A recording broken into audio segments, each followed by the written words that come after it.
On this episode of the ASC Podcast with John Gailey, we'll be recording from the annual Ambulatory Healthcare Strategies Retreat on Loon Lake in the beautiful Adirondack Mountains. We debrief the ASC 2019 conference and celebrate National Timeout Day.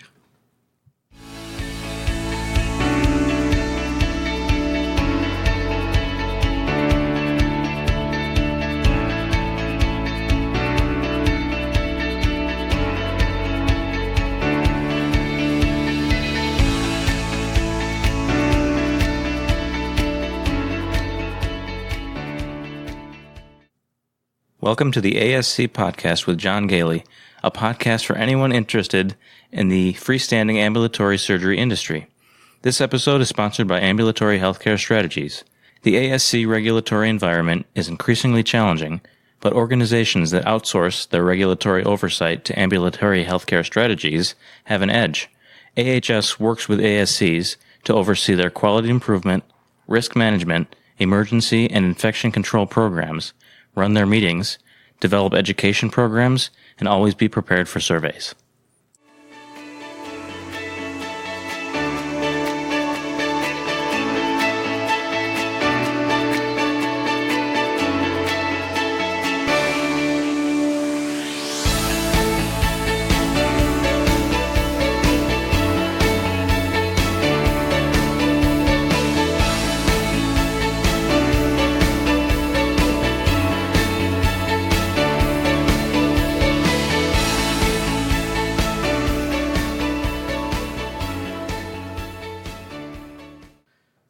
Welcome to episode 57 of the ASC Podcast with John Gailey for June 10th, 2019, recording from the Ambulatory Healthcare Strategies Annual Corporate Retreat on Loon Lake in Chestertown, New York. This is Sue Cronkite, Senior Nurse Consultant with AHS, and I'm here with John Gailey, the owner of Ambulatory Healthcare Strategies and one of the leading experts in the freestanding ambulatory surgery industry, and the author and co-author of over 10 books about the ASC industry, including the Survey Guide for ASCs. John also speaks frequently at both national and state ASC meetings on a wide variety of topics. Also joining us for this episode are Alex Borneman, Director of Operations for AHS, Judy D'Ambrosio, Director of Education for AHS, and Zach Kalaridis, Senior Consultant for AHS. This is exciting. Yes. Welcome, everybody. You're all around the table here. We've got 5 mics going live, which we've never done before. And we're in this incredible setting in near Loon Lake. We're actually not on Loon Lake. But Very close. Yeah. It is beautiful. Thanks for having us. It's great to have you here. So this is something, we say we do this every year, but this is only the second year we've done it. Mm-hmm. And last year we were up in the Poconos. This year we decided to locate closer to the New York State Association meeting, which was last week, or ended on Friday. Mm-hmm. We're recording on a Sunday. I know, guys, sorry. The weekend was supposed to be work-free and enjoyable, but this was kind of fun, though. Yeah. We're going to enjoy it. And we had a beautiful, beautiful hike the other day. We were quite proud of ourselves. Where did we go? What was the name of that place? Natural Stone Bridges and Caves. Yes. I mean, what's written right on the front of his T-shirt? We could have just read. Let us look at you. National Stone Bridges and Caves. Yes. Yeah. Please, you're ruining my reputation, right? I, of course, do not wear T-shirts. Oh, no, of course not. Yeah. So this is what we do with our, we treat our employees very well, just like everybody hopefully does with their employees at surgery centers. And what we do in the beginning is on the Friday, Saturday, and Sunday, we invite the spouses and better halves of our organization to join us for a couple days. So, unfortunately, Judy, your husband was not able to make it, unfortunately, due to some family problems. But Zach and Alex, your girlfriends, were up here with us for the weekend. And my daughter, because my spouse is already here, Right. so I handed and she had a wonderful time, her first time without her 2 young boys. So She lost like 40 pounds in one day. I know. Nobody hanging on her. Nobody hanging on. But yeah. She had a lot of fun. So did the girls have fun with the girlfriend? Yeah, from what I hear, they loved it. Definitely. Good time. I think we would do it again. We went horseback riding, which was pretty fun. That was awesome. I heard some stories about these horses, though. Yeah. My horse was named Chief, and I found out why, because he wanted to be in the front. Right. And he kept sticking his nose where it didn't belong. And the horse in front of me, Rachel's horse, my girlfriend's horse, actually kicked him a couple times. I guess he got a little too close. Yeah, he needed to learn personal space. And a couple of them charged through the brush, right, with either Jenna or... Yeah, Jenna. the two in front of me. Yeah, Jenna's horse was the slowest, and It stopped at Took a every tree shortcut. to have a snack. And of course, Jenna's not here to defend herself, so she'll be arriving in another half hour. Maybe she'll be here before we finish recording. But know. the poor thing. Yeah, Jenna tends to be a little bit, shall we say, on the klutzy side. So Well, giving it was her her a horse. It was not Jenna. She was just there for the ride. it was fun to watch, though. Yeah. And Zach, your girlfriend came the longest distance. Yeah, she came all the way from Atlanta. She just moved down there recently, started a new job. Yeah. She came up to be here with us for the weekend. She had a good time. You know, I always thought that your girlfriend was quiet. No. Completely dispelled it this Yeah. weekend. Yeah, we had a lot of fun though. I mean, everybody really got along well, and it's the first time that all of us have been together. And Zach, this is kind of funny. You actually just graduated officially. Yeah. Though you've been out of school for over 6 months now. Right. But so you were not at the ASCA conference, was not, unfortunately, yeah. but you were able to make the New York State Association conference. So that was nice. So. Let's just talk a little bit about what we're expecting of the annual retreat here. I think retreats are very important for organizations. I'm very big into strategic planning, of course. And we started this retreat last year as an annual retreat where we really get away from it. And then we also kind of do in the around Christmas time or just before Christmas another retreat, which is like we retreat to the basement instead of Lock the door. keep the dogs out, which is never possible. So, Alex, tell us a little bit about what's ahead of us for the retreat this weekend. Yeah, so we when we plan these, we like to reach out to our employees and see what they'd like to learn, where their gaps in knowledge are, and how they think they can improve, and then the management, I guess you can say, also has some that would input. be me. We do a lot of education. That's what's upcoming, but we also tend to try to plan things to have a little fun. Yeah. So that's been this weekend, and we also plan to have what we call family dinners and family breakfasts, because here at AHS we're all family. That's right. Whether we actually are blood or not, many of us are. So, talking about the fun things we do, we like doing board games, for example, and especially cooperative ones. But we did not have a cooperative one last night. Clearly, Zach, right? That's right. So we taught Zach's girlfriend how to play Catan, Settlers of Catan. Yep. And she showed no mercy to you. She really wiped you out completely. And, well, for that matter, all of us. Strong competitive Yes. spirit, for sure. With an assist from my girlfriend who wiped me out. That's true. Oh, yeah. Yeah, Formidable team. Yeah, that definitely was an interesting evening. So, why did you have to rush her back to the airport so quickly? Well, Zach? funny story. Anyway, we all had a lot of fun last night. We really haven't gotten any of the cooperative games on the table yet, but we'll be doing that sometime next couple of days. So actually, we have some interesting news, or very major developments actually on the podcast, and also with regard to Eden Group Development and some of its books. So first of all, I want to announce that Alex and I have written a new book, The Survey Checklist for ASCs, a tool for the CMS conditions for coverage and interpreted guidelines for ambulatory surgery centers. We never make these titles short, don't we? We love long. Snappy, wasn't it? Snappy little title. So this book will be available shortly through our website and at ascpodcast.com and on Amazon and all major online booksellers. It's not available quite well. I don't know when this episode will drop, but it will be available soon. It's very exciting. It's meant as a companion guide to the ASC, to the survey guide for ASC. So, Alex, talk a little bit about what you did with this book here, because you did most of the writing here. I just kind of put the little flourishes on it. Yeah, so we developed it as a tool to help surgery center staff perform mock surveys, basically, on themselves. It was a part of our effort to help ASCs be always prepared Kind of our theme for surveys. Yep, exactly. And the way it works is we took the CMS conditions for coverage and interpretive guidelines. and interpretive guidelines and basically reworked them so that they're not only easy to understand, but also in a format where we could mark compliance down and have basically a to-do list for our surgery centers. So we're hoping that it'll help them really make these regulations and interpretive guidelines a lot more easy to understand and easier to handle. Right. And, what we found is that, organizations that have accreditation by the Joint Commission or from HHC have the standards, which HHC at least is kind of a checklist. Joint Commission's really not. But this is meant to be for everybody, all surgery centers that are, going through a CMS survey, either through the state or through the deemed organization. And I think it's a great tool, great work that you did on it, Alex. Definitely something that everybody will like, and we'll probably be using it also internally with our company. That's basically what we do when we go out and do a thing. So I guess, but we originally wanted this book to be spiral bound. And we might publish an edition spiral bound, but it turns out that if you want to publish it on Amazon, you can't do spiral bound. So if you want a spiral bound version, you'll probably have to wait a couple weeks until we get it up on our website. So, but all that is coming very soon to a online bookstore near you.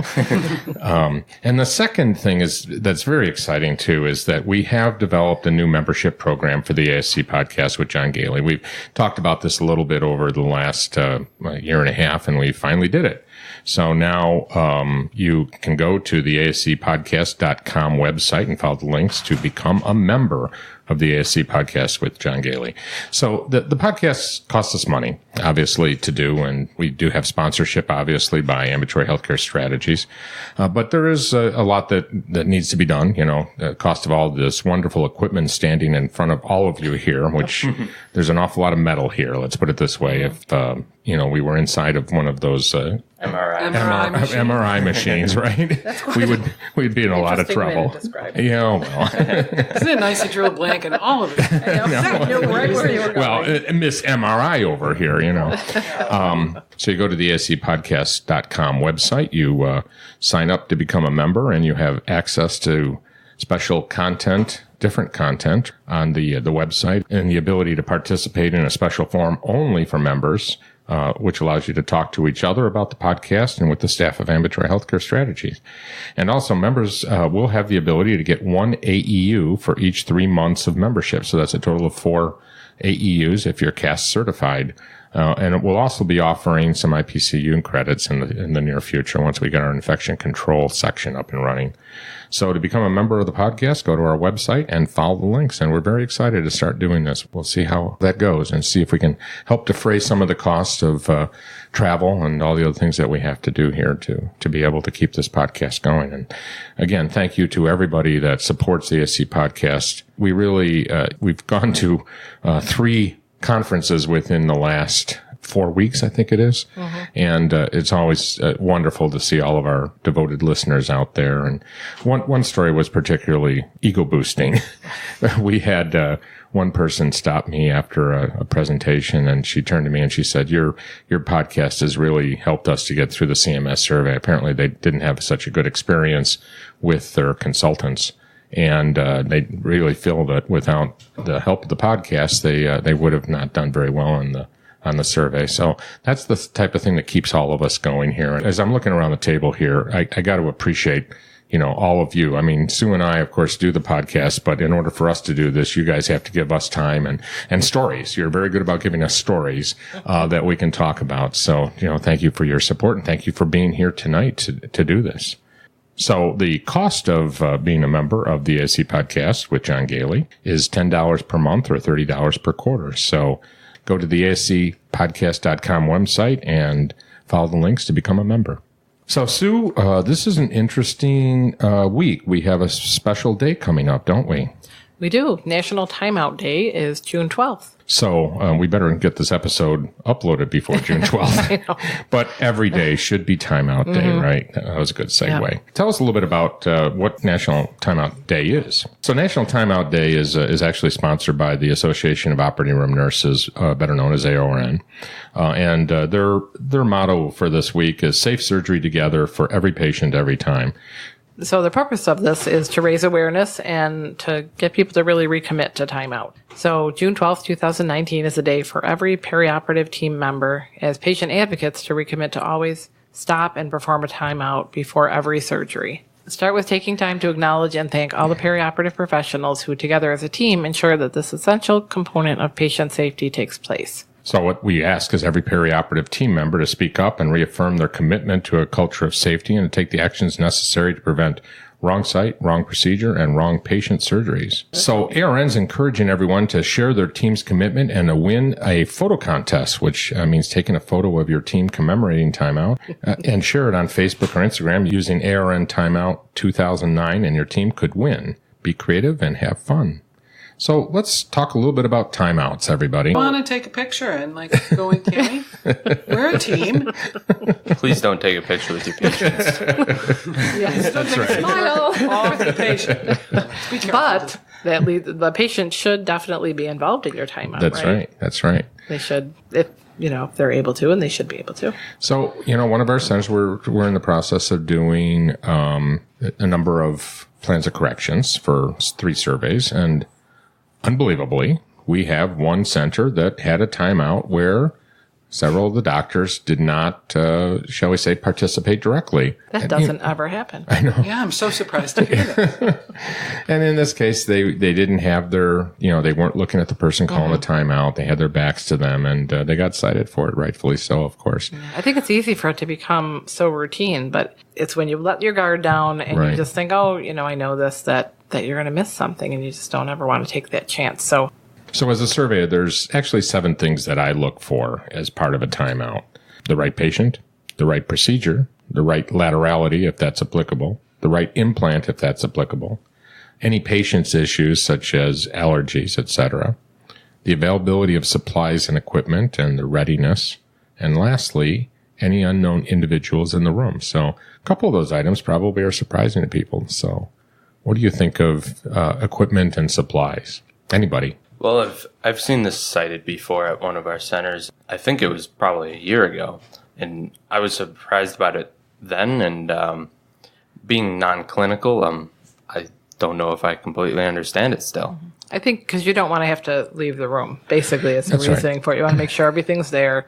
You don't want to have to stop things, open the doors to might affect the sterility and all that kind of thing, right? Right. And this has happened a couple times where, people are in the procedure and they suddenly realize that there's a piece of equipment that they needed, but they didn't have. And that stops the procedure. It extends the amount of anesthesia time that the patient has. And it increases the possibility of an error. Likewise with supplies, you really should make sure that all your supplies are there. Again, as Sue said, to minimize the number of times you have to leave the room to grab something, especially for those supplies you absolutely know that you're going to need. Would be the best way to go about checking the supplies for the procedure? Would it be going through each stage of the procedure and thinking about, okay, which supplies we'll need for each part, or maybe having a pre-checklist? So they can use their physician preference cards. Can they not? Like a physician's preference card will say what equipment he needs to have in there for Right. each, he likes this brand of this supply, and they have to know that. They have to be aware of who's coming in, what kind of patient they're doing, and then go through that checklist or go through that preference card to make sure that they have everything that this doctor's going to ask for. Yeah, because they generally would be pretty standard Right. with a lot of the procedures. So if they're pretty well versed in that, just as a backup running through and saying, do we have this Right. that we generally use, I would think. And then same thing with equipment. Not only do we want to make sure that the equipment is there, but that it is functioning properly. And that's one of those problems that tends to crop up every once in a while where you're not going to have the CRM in position. I remember one time I was doing a mock survey in one of our centers. They didn't realize that they needed the ultrasound machine for one of the pain procedures, and they did not have it available and had to stop, just like we talked about, and get somebody to go out and get the equipment and bring it in. And those are the types of things that we try to avoid in this. How about the last one? Any unknown individuals in the room? I think that should be on everybody's list. I mean, I know we're kind of making fun of you. This is the John Gailey list. Yeah. But that really should be on everybody's list. Yeah. Sometimes we understand that it's necessary. Sometimes to have a representative or Right. a manufacturer's rep in there. I get it. But from a patient point of view, if he's in scrubs, they certainly don't know the difference between the surgical provider and whoever this is. And they really do have the need to know that. In fact, their consent should mention that I'm okay with the fact that there's somebody basically not clinical in there with Yeah. Right. Yeah. And know where they stand. You know, if you have a fellow in the room, that fellow might have privileges to do procedures or might not be. You know, who's scrubbed in, who's not. And, you know, of course, if a surveyor's in or other visitors are in, everybody needs to know, you know, what their role is in that room. Now, I would only probably do this if there is somebody in the room that's not known to the team.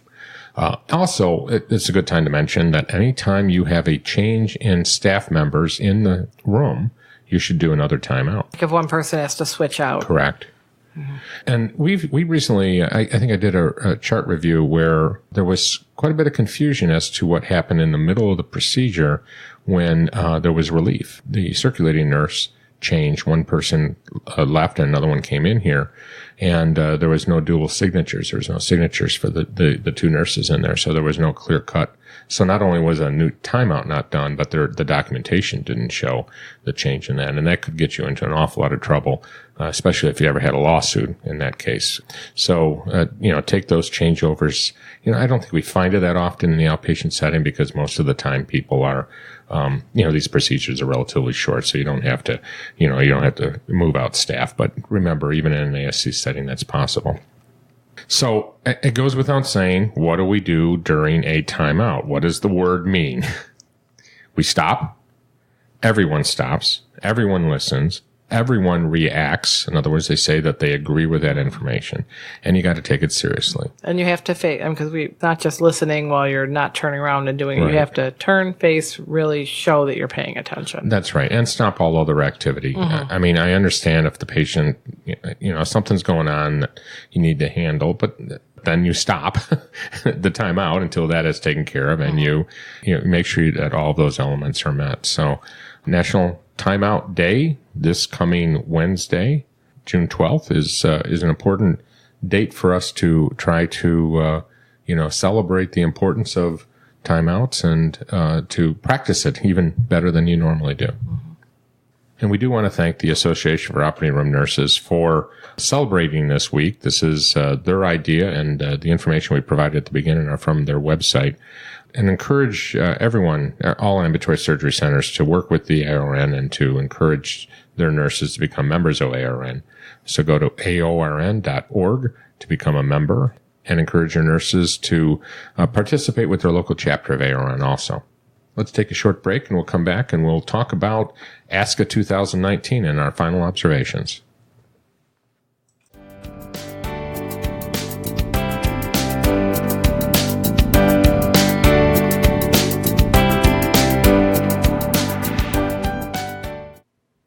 In the segment that follows, we incorrectly identified AORN standards that recommended keeping the endoscope buttons together.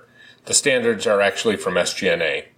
We were unable to edit out the inaccurate statement and apologize for any confusion. So the last time we got together to talk about ASCA 2019 was Thursday night of the event. Remember that evening, guys? Yeah, we were all exhausted, Yeah. sprawled on the beds in Alex's hotel room, trying to sound very awake and very alert and intelligent. And we had our microphone precariously Oh, it's positioned on the ironing board. yeah. Remember that? I had forgotten about it. So we have new equipment to take care of that particular problem after that event. I purchased a whole bunch of new things, but we actually have a studio here, by the way, in this place in we're staying on Loon Lake. So a little noisy because of the road noise, but certainly a lot better than that hotel room that evening. So when we talked then, we had only gone through really the first full day of the conference and the pre-conference. But there are a number of things that happened after that on Friday and Saturday. So I'm just going to go around the table here. And unfortunately, Zach, we're going to have to skip you because you weren't there. I wasn't there. No problem. Zach was too busy getting graduated. That's right. Alex, why don't you tell us a little bit about the sessions you went to on Thursday and Friday? I'm sorry, on Friday and Saturday. Yeah, absolutely. I'll actually go with Saturday because those are the ones I remember. So there was an NFPA 99 risk assessment one, which if you don't know, the NFPA 99 risk assessment speech was by Bill Lindemann, and that's a very important risk assessment that needs to be done. And we did speak to that a little bit earlier. The other speech on that day, on Saturday, was about active shooter. Which I moderated. Did you remember that? I do remember that, yes. Because I did such a great job. And I had a number of takeaways from that. The presentation was done by Lee Eves, who is a security and risk consultant and a former Secret Service member. And probably most interesting, too, his wife was an ASC administrator, which really gave him a unique perspective. Absolutely.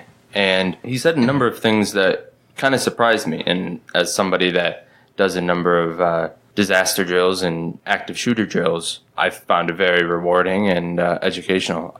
One of the big items that he was talking about was prevent mitigation and the fact that there are signs prior to an attack that we can address. A lot of these items come from domestic violence issues or even before violence is involved, just a stressful situation in somebody's life, whether that be a staff member, family member, or a patient. And it involves a number of signs like, scoping out the place, being obsessed with one issue, whether that be an internal problem at the center or, an external problem that they're having in their life. And what can happen is that they escalate to a point where we have to react to an active shooter. So we want to stop it before it even gets to that point. And a big part of that is having a culture of openness and safety where people feel good about coming forward to, management and other staff members and telling them about the issues in their life. And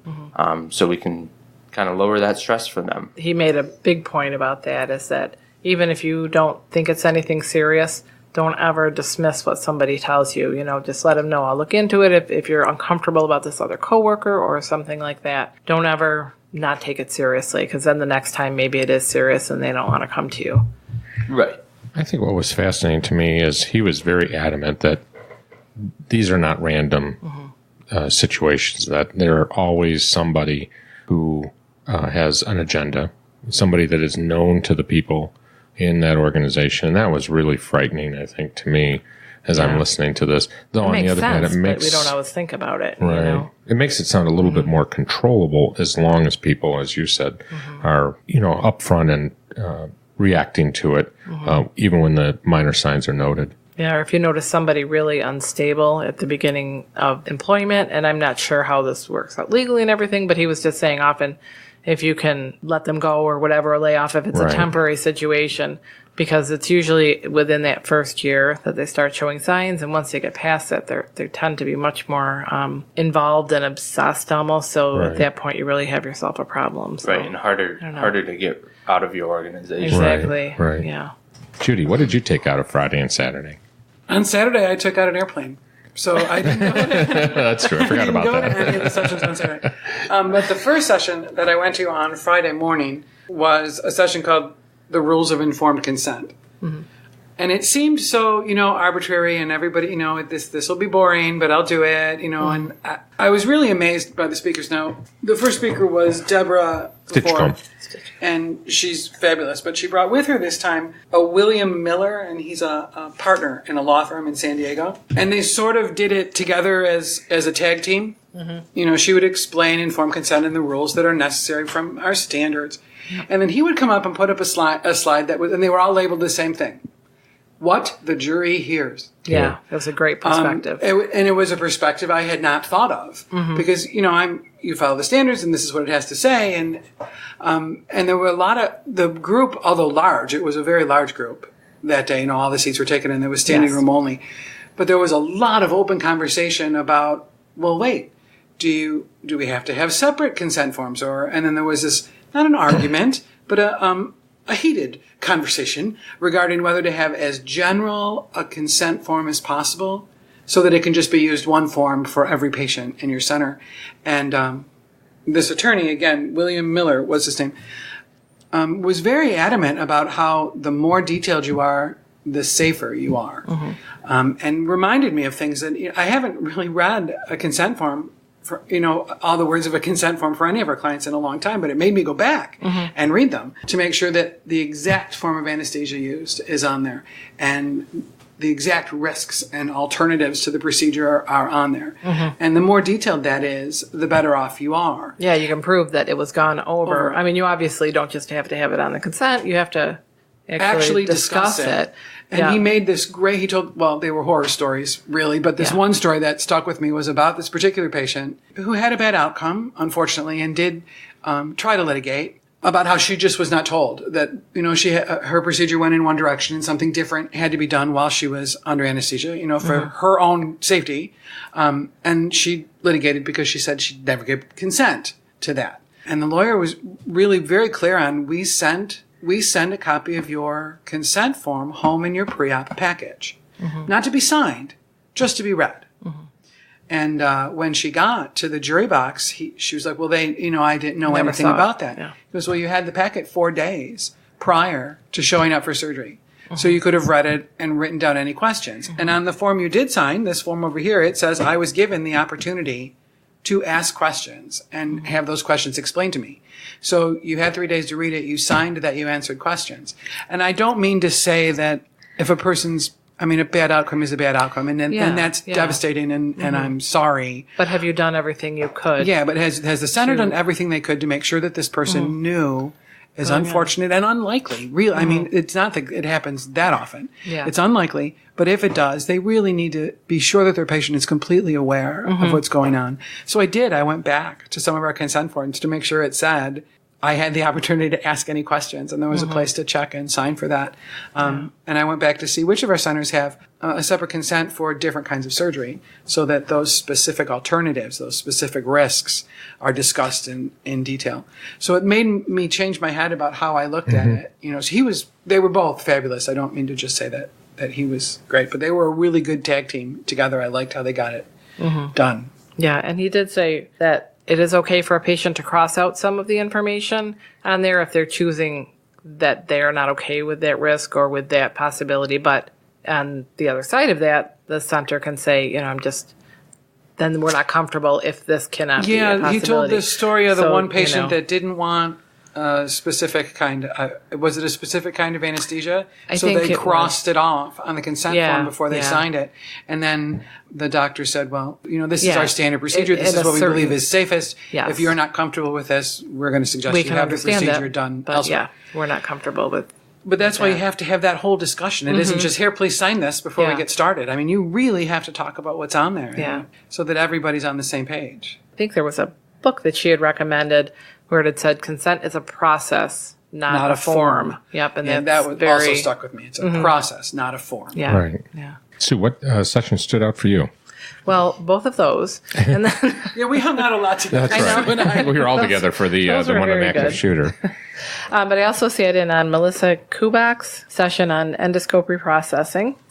And that's not a subject I'm really familiar with. I know some of the basics, but some of the points that she made that stuck with me, talking about protective equipment for the people that are reprocessing the endoscopes, because I know we've seen that sometimes where people just and are washing them, and how do you not know what's going to splash up in your face or anything like that? And she just, stressed the mouth protection. Extended length gloves. You don't want your hands in there, and then for the things to go over the top of the gloves. Protective glasses. Yep. Shoe and hair coverings. So, you're not tracking in and out. She was talking about loaner instruments, and if you need to do that in your center, don't forget that everybody needs to be trained on that instrument. And also you need the IFU in your center. Yep. And make sure you document that they were trained, like you have a document that says, yes, document that they were trained. Yep, before you get into using that. By the way, before you go on, did want to mention that we just had a citation in one of our centers for not following ARN standards with regard to keeping the buttons with the endoscope, remember? Oh, remember that? And Jenna and I talked about this, about how there's this device, doohickey, that attaches to that attaches the two buttons, because the buttons are removable, and Jenna had to explain that to me. But it keeps them attached to the scope to make sure that this scope belongs with these buttons. And because sometimes when you put them in to be cleaned, you're having two scopes at once. Right. So you had to have a way to attach them, and Jenna taught me about that. I'm sure it has a name other than doohickey. But I don't remember what it was called. My whole point here is that, I'm sorry, we'll get back to you in a second, Sue.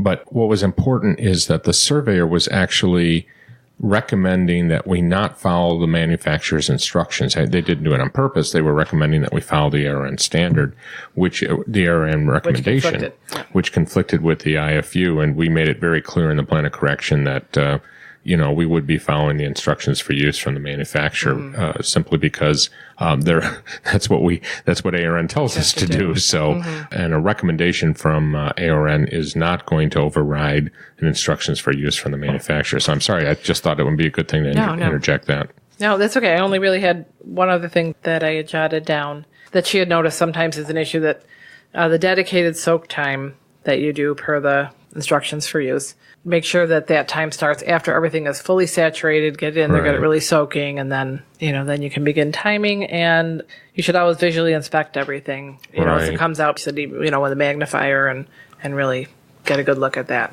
And then probably the session that stood out for me was the one, again, with Bill Lindeman about, the NFPA 99. There were a couple that gave us an opportunity to ask a couple questions of him. And one issue that's come up is whether you need to have a gas-powered or fuel-powered generator in a GI setting. And we were recently told by a surveyor that we would not pass the survey for a brand new surgery center that's being built as a GI center. And this facility will only be doing, moderate sedation in all the cases.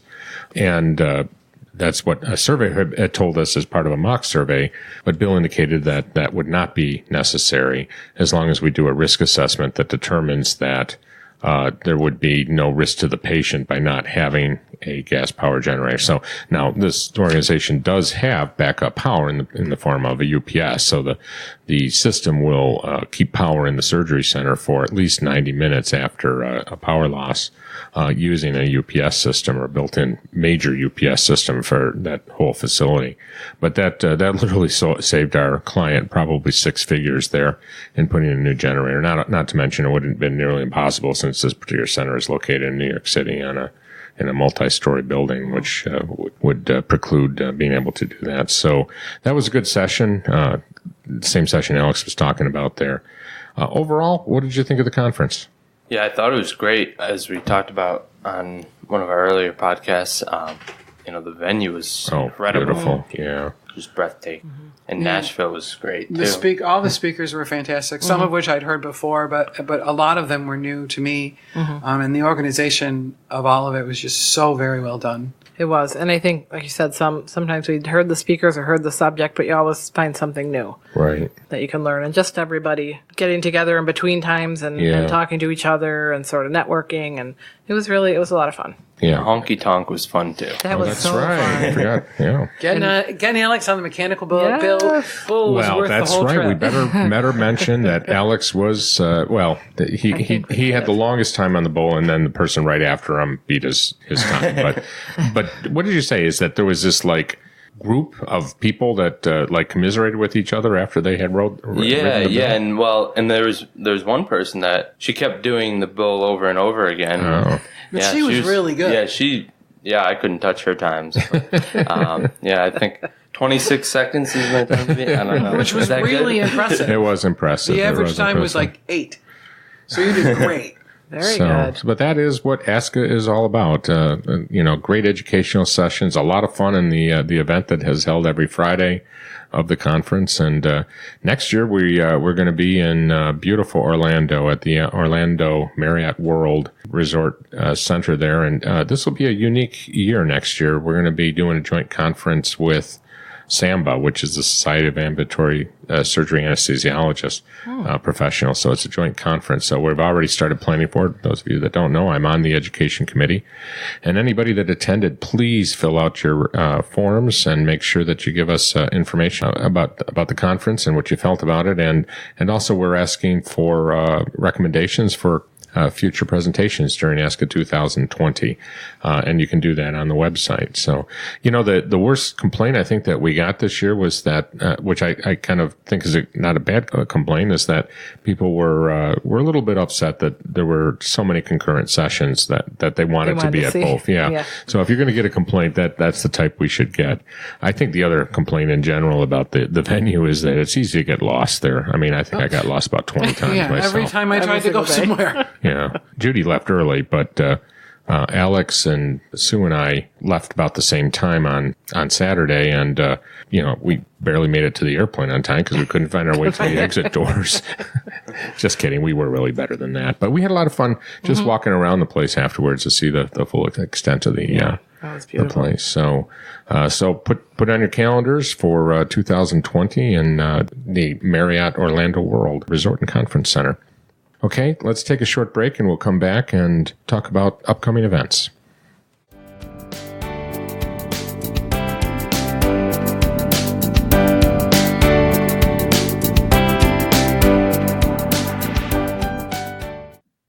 John, Ambulatory Healthcare Strategies is really growing fast. We've been adding employees steadily over the past 12 months.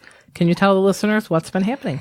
So clearly this podcast has been very popular, thanks, of course, to you and me, because of our wonderful work here and our infectious, I don't know if I should be using infectious personalities in a podcast here about infection control and various items, but definitely we're enjoying doing this, and certainly the word is getting out about the great things that we're doing at AHS.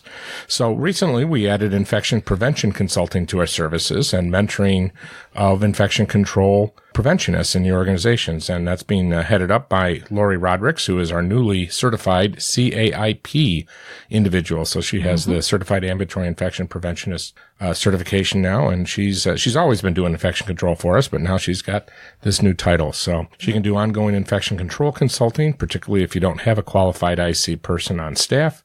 She can help you in following up on infection control issues. She can do mentoring of infection control staff, and she can do infection control and sterile processing competencies.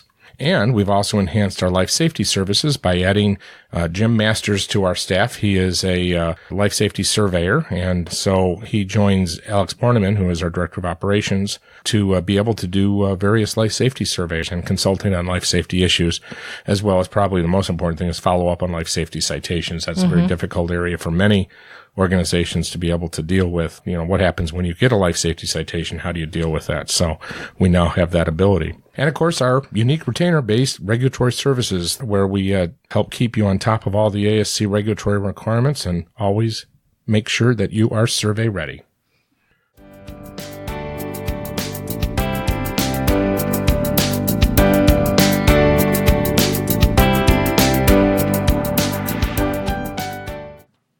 So let's talk about some upcoming events in the ASC industry.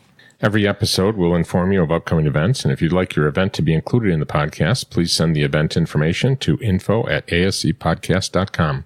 And we also want to remind you that the ASC Podcast with John Gailey is available to support your ASC association.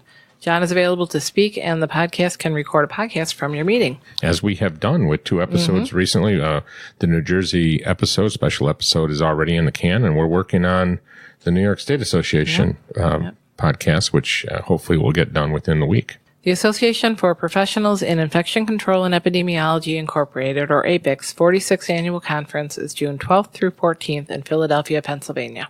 The Tennessee ASC Association membership meeting is June 19th, 2019 at AmSurge in Nashville, Tennessee. The Gulf States ASC Conference is June 19th through June 21st at the Ritz-Carlton, New Orleans. The Arizona Ambulatory Surgery Association Annual Conference is June 27th and 28th at the Camelback Inn and Spa in Scottsdale, Arizona. The 2019 Rocky Mountain ASC Conference and Trade Show is June 27th to June 28th at the Embassy Suites Hotel in downtown Denver, Colorado. It's going to be a busy June, I can see. The Florida State Association ASC's Annual Conference and Trade Show is July 17th to July 19th, 2019 at the Lowe's Sapphire Falls Resort at Universal Orlando in Orlando, Florida. The Georgia State ASC Association and the South Carolina State Association joint semi-annual meeting is August 15th and 16th at the DeSoto in Savannah, Georgia. The California Ambulatory Surgery Association Annual Conference is September 4th through the 6th, 2019 in Monterey Bay, California. For more information, visit the casurgery.org website, and I will be presenting there or doing a panel discussion at the conference this year. The Tennessee ASC Association's Fall Conference and Trade Show is September 26th and 27th at the Hilton Memphis in Memphis, Tennessee. The New York Metro ASC and Healthcare Management Symposium is November 1st, 2019 at the Marriott Marquis in the heart of Times Square. The New York State Association of ASC's Fall Conference is in Tarrytown, New York on November 7th, 2019. More details will follow. And the Indiana Federation of Ambulatory Surgical Centers Conference is October 18th in Carmel, Indiana. Well, that's it for this episode of the ASC Podcast with John Gailey. Join us again, and please spread the word about our podcast with your friends and colleagues, and do us the honor of hitting the subscribe button.